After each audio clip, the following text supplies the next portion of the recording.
What's up, guys? It's Sean here with the Sean Deli book channel.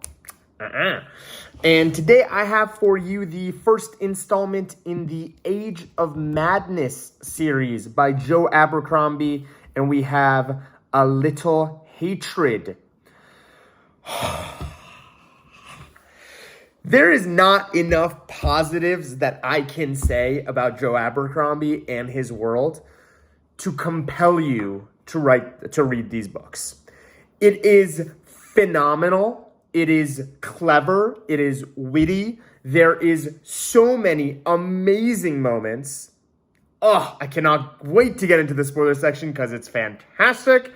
I love this series.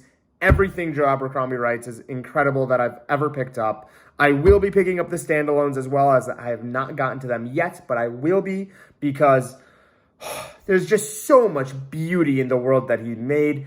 Obviously, it's grimdark, it's Joe Abercrombie, but he does it so well. It hits, and it hits hard. For those who aren't familiar, the Age of Madness trilogy happens about 25 to 30 years post the events of the First Law trilogy. So, and the beauty, it's so amazing how well he's constructed this. I don't believe you need to have read the First Law trilogy to read the Age of Madness. I put First Law in my S tier as far as trilogies go. When I first finished that, I'm like, this is like one of my must reads. It just goes right at the top as like one of the best series of all time. This is possibly better than First Law. He went even higher in my regards as far as an author goes. So impressed with the world that Joe has created here, and there's just so much nuance to each character. Each character is flawed, is corrupted in some way. There's obviously a dark side and a good side to them, but you love them all the same. It's beautifully done, no matter what character you're following, which was a slight critique I had in the first Law trilogy. Was, it took me a little bit to warm up to the characters. And one of them in particular I never warmed up to, but oh my God, are all of these characters phenomenal to the nth degree. I'm going to obviously be doing a spoiler and non-spoiler section of this book as well. So for the non-spoilers, this pretty much is a time in a medieval world right on the brink of industrial revolution.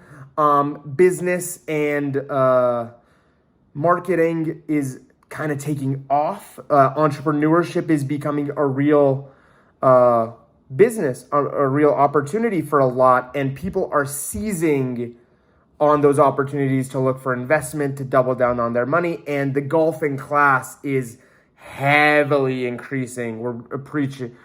So we got a little bit of this in the First Law. It was kind of on the brinks. It was kind of on the outsides. It's phenomenal foreshadowing, in my opinion.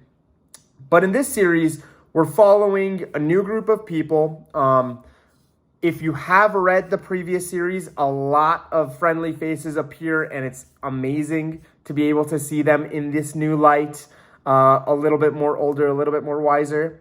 But the same tone is still there. The darkness is still there. We're dealing with a kingdom that has been at war for many, many years and is just kind of going bankrupt because of the amount of wars and the amount of debts and the loans that they've taken from the banks. The banks play a very centralized role in this series and the story that we're going with. All around, you're primarily following the upper class, and you're not seeing you do get the point of view of the revolution that's coming, but you're seeing how people who have everything are losing it all of a sudden. And it's fascinating. It's absolutely incredible.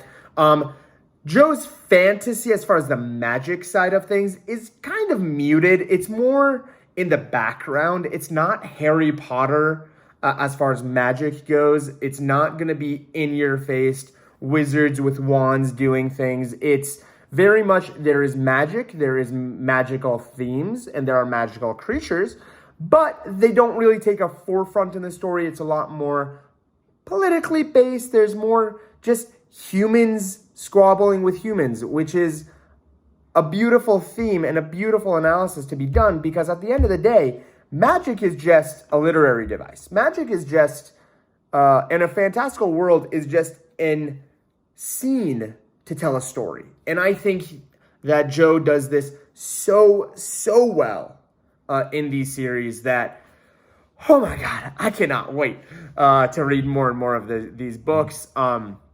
Such a talented writer. Like, I want to say I flew through all 3 of these books within a day or two. They were just so gripping. The story was so incredible that I just could not put it down. That's been my non-spoiler review for this series. It's a must-read, S+ tier. Go out, buy it, read it now. It's so good. Let's get on to the spoilers. Oh my God! So, we'll talk about all the characters. Savine Denglocta. I loved Savine Denglocta so much. She's just like, in every aspect, her father's daughter.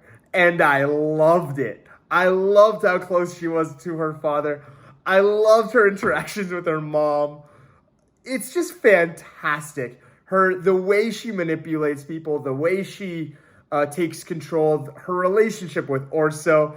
It took me, I'll be totally honest, it took me about 4 or 5 chapters of them like hooking up for me to be like, oh my God, they're brother and sister.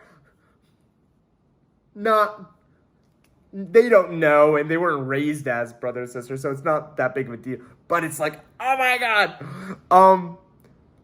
And that was fantastic. Orso is such a fun character. I had a blast. I was dying laughing some of the scenes. His relationship with his little group that he has is fantastic. Strictly the transition that all these characters have, Orso has so much development in this story as far as how he sees himself and how he wants to be seen. There's a lot of interesting points to this story about how the difference between Savine and Orso is phenomenally portrayed, because Savine's character is just, all this ego is just oozing out of her. She's been her father's daughter. She's been the most powerful person in the room wherever she's gone. And then in the uprising, she loses it all. And it was so amazing to watch, like, someone freak out by losing control and losing the power and being just Icarus stripped and getting burnt by the sun. So beautifully executed, in my opinion. I loved the entire Velbeck scenes. It was grueling. It was brutal. It was honest. That is how revolutions happen. It's not as much as we like to, like, we build up revolutions in our mind that it's just like cheering and like positive, and yes, but the truth of it is people die. People don't die pretty. People are dying constantly left and right. And I think Joe Abercrombie does a phenomenal job at showing that to us. Orso, his growing up, taking his role seriously as a prince, that whole scene of him trying, like, becoming that savior for Savine was beautifully done. I loved it. However, at the same time, his scene where he sees Pike execute everybody was just brutal. He's trying to be better than the country is. He's trying to be better than his father's system allows, but he can't. And that struggle is so real, and it's so apparent in the world we live in today, actually. So absolutely fantastic there. And then we have Rika, which is the Dogman's daughter. Oh my God, has there been, like, she was so adorable. I loved Rika so much. All these characters were fantastic. she had such an innocent feel to her while still being like a fully realized person. No ego, no attitude, just being herself, and who she was so lovable of a character. Oh my God, Rika.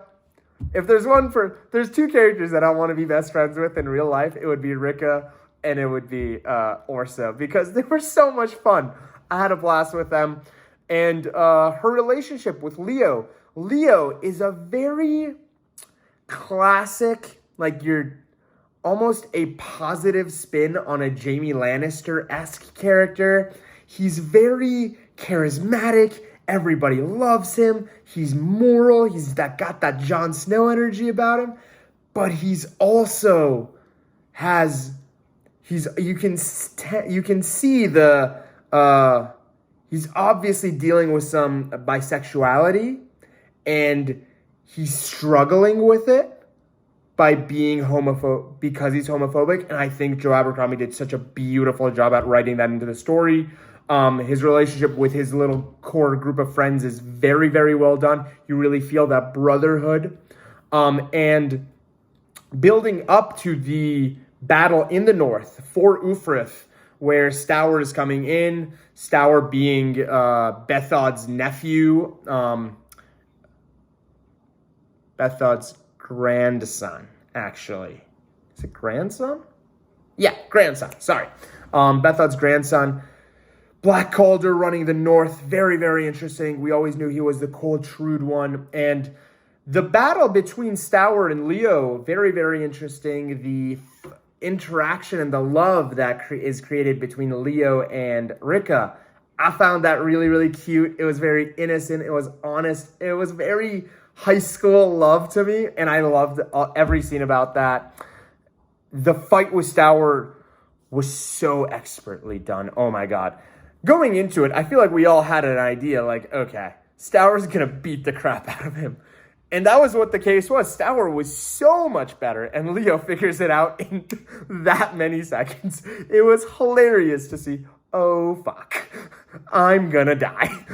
It wasn't even close, but Rika cheats, and Leo wins, but he doesn't kill Stour. Bad call.